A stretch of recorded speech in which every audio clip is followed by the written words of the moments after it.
మన గ్రాఫ్లో అయితే కొంచెం స్పైక్ వచ్చింది.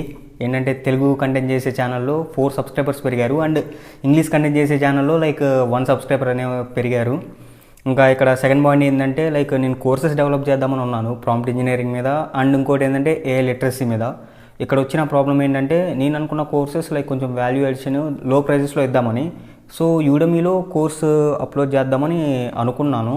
అక్కడ చూస్తే ప్లాట్ఫామ్ రిక్వైర్మెంట్ బేసిక్కే మనము 799 అనే ప్రైస్ ట్యాగ్ ఇవ్వాలి.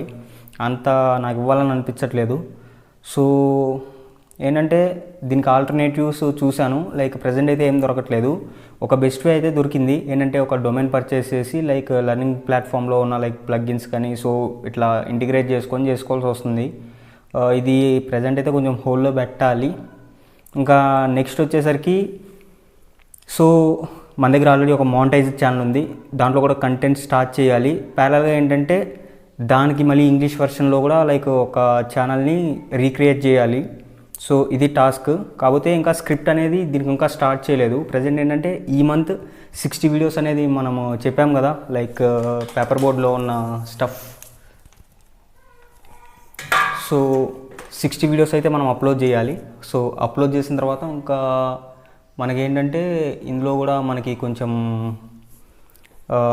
వేరే టాస్క్స్ కూడా ఉన్నాయి, అవి కూడా కంప్లీట్ చేయాలి.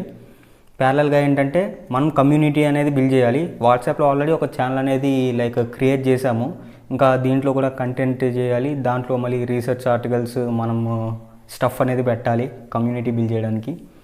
ఇంకా తెలుగులో అయితే నేను పర్టికులర్గా తెలుగులో అయితే చెయ్యాలని అనుకోవట్లేదు, బట్ ఇంగ్లీష్లోనే మ్యాక్సిమం ఉంచడానికి ట్రై చేస్తున్నాను.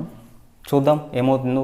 నేను అనుకున్న స్టాండర్డ్కి ఇది రీచ్ అవుతుందో లేదో ఫ్యూచర్లో తెలుస్తుంది.